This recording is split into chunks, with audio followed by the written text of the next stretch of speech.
You can be 10 years old, but you can be a man because of the character that you have. Or you could be 30 years old and you're a little child because of the character that me and you have. So character is what makes a person, or it's what breaks a person, right? Character is very important. And this is why the Prophet ﷺ, he said that the objective of him coming to this world as a messenger, one of it, the most important and integral part, was to perfect the character of mine and yours. To perfect character of man. Now, the reason I'm saying that is, you see, this is a Muslim basketball tournament. So things that happen in a Muslim basketball tournament should resemble a Muslim. Now, there is nothing wrong with competition. Competition is encouraged. It's within the human nature.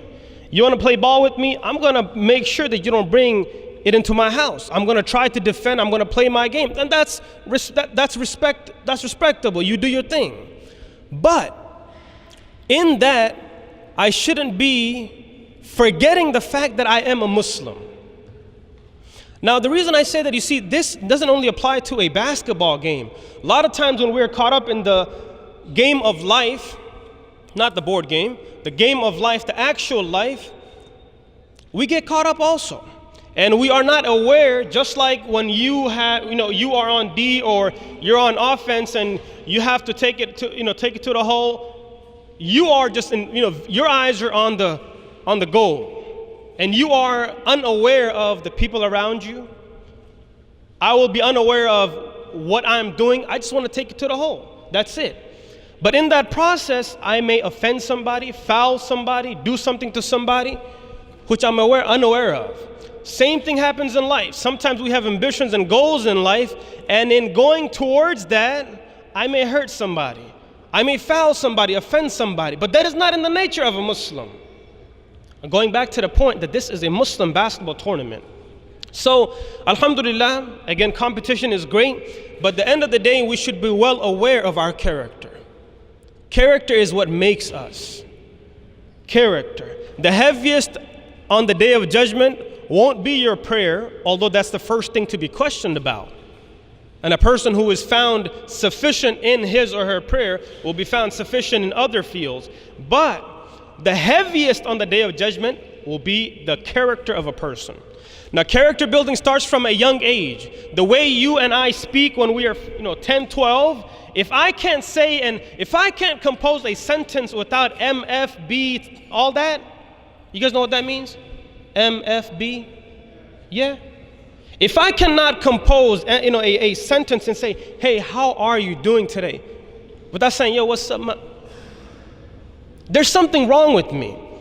If I can't speak properly. Now be true, I want to be true to myself. A lot of times when we're speaking and we want to be cool, the language that we use is of fools. It's actually, sorry to say this, stupid language. A moral person who respects himself or herself doesn't speak like that. We learn how to speak. We learn how to respect one another, because it's by respecting the other that I gain respect. So as young people, the whole idea is, it doesn't matter, well, I'm trying to take it to the hole, or I'm on defense, or in the game of life. Always be aware of my character. This is the main thing. We got to always be aware of my character. Now, psychologists, they have this thing, they call it conditions of worth. Anybody heard of that? Conditions of worth. Conditions of worth, everybody has them. I'm speaking in front of you, but I have them. What shoes me and you wear, that doesn't make you a man. The clothes that you wear doesn't make you a man. Rather, sometimes the clothes that you and I wear could make you a woman. Right? Shoes you wear don't make you. Your haircut does not make you a man. Some people come out of the barber shop after getting a silly looking haircut and they walk around town like they own the world. Your haircut doesn't make you a man. It's your character. It's what's within that makes a person valuable. Right? Again, some people are looking at each other's haircut. There's no offense to anybody's haircut. That's okay, alhamdulillah. Allah has given you hair keep it beautiful. So for some people, because they watched too many rap music videos and they watch Chief Keef, what's his name? What's his name? Chief Keef. They watch Chief Keef, and Allah knows who other Keef, but then it's this thing that we have inside. I have to be like this person. So the conditions of worth, in this case, a person who really likes Chief Keef, his music, conditions of worth would be, I have to be like Chief Keef.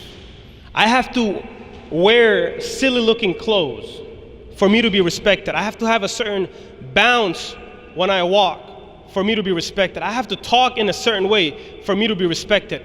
Those are conditions of worth. Some people think they have to be muscular and strong to be respected. That's their conditions of worth. Some people, some boys, they think they have to look cute, because if they're cute and handsome, we got anybody in here who thinks they have to look cute to be respected? Huh? Some people think that. Some people think they gotta look cute to be respected. When they get up in the morning, and if this applies to you, you know, I'm sorry. They get up in the morning and they go and they take longer in the bathroom than their sisters. Because they got deep scrub and this cleaner and that cleaner and citrus and subhanallah, aloe vera and subhanallah everything. That's okay, it's okay. You gotta do your thing, alhamdulillah. You gotta handle your game, alhamdulillah. But it still goes back to character. But some people have these ulterior things. They think they have to be a certain way, look a certain way, do certain things. But if you look at all those things that we have in our lives, and all of us have conditions of worth, almost every single condition of worth that people carry within themselves are always to please others, aren't they? Be true to yourself. I mean, seriously, is the haircut to please myself? The clothes that I wear, is it really to please myself? If it is, that's great. If it is, that's really great. But if it's clothes or shoes, if shoes are not making me who I am, then I should be okay with shopping at Payless. But some of you, if your parents were to take you to Payless, astaghfirullah. You'd be like, Mom, you know, I'll see you later, inshallah, you know. Just walk off. But so it goes back to that we do have conditions of worth. So we are sensitive about the shoes we wear and other things that we wear. That's okay. If you can afford it, your parents can afford it, that's good. But I'm saying we should not make that the end all. That shouldn't be everything. The only way me and you can really submit to Allah and be true men. Not every guy is a man. Not every male is a man. Now you say, why do you say that? Allah subhanahu wa ta'ala says in the Quran, مِنَ الْمُؤْمِنِينَ رِجَالٌ. From believers are men. Now why would Allah subhanahu wa ta'ala say believers, which is a general statement, and then specify to men? Because there are people who believe in Allah subhanahu wa ta'ala, but in their character, they're not manly. And for me and you to achieve and become true men, we have to submit to Allah subhanahu wa ta'ala. Break away from conditions of worth of using foul language to be cool, or to put my parents through God knows what to get the new shoes and new clothing and new game. That's not what makes us. What makes us at the end of the day is our character. Now when we are on the court, you got game, brother, alhamdulillah. Play the game with your hands, not with your mouth. Okay, you want to trash talk? Go ahead, but respectfully, right? I don't have to be foul. Right now we're hearing people on the court, every other word. Saying bad words does not make a person cool. In reality, anybody with an iota of intelligence in their head, it actually makes somebody look like an idiot because they don't know how to speak. It doesn't matter where you got a degree or you're in high school or you are, whatever it is. If I can't compose a sentence properly and speak respectfully, it doesn't matter. You got game, you got heat, alhamdulillah, bring it on the court, but play it with your hands, not with our mouth.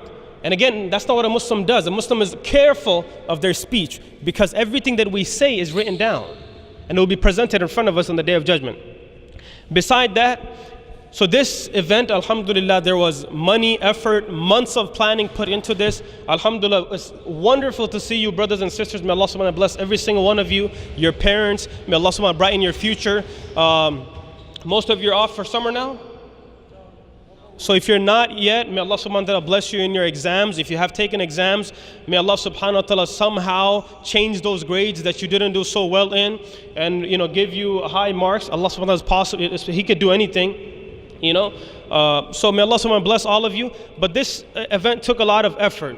So as Muslims, we have to give back. The Prophet ﷺ said, "Man lam yashkuri nas lam yashkuri Allah. Man lam yashkuri al-qalil lam yashkuri al-kathir." The one who doesn't know how to be thankful for small things, that person will never learn how to be thankful for bigger things in life. And the person who doesn't know how to thank people will never learn how to thank Allah subhanahu wa ta'ala. So as a token of thanks to the organizers, can we promise ourselves that when the game is over at the end of the day, whoever won, alhamdulillah, whoever lost, alhamdulillah, it's okay.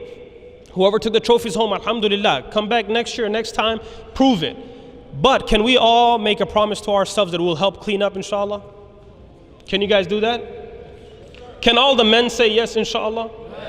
Okay, so if we can please, when we are done, clean up. If you see bottles and say, "Oh, that ain't my bottle," it doesn't matter. That's somebody else's bottle. Pick it up and clean, because that's our duty as a believer, inshallah. So jazakumullah khair for being in a wonderful audience.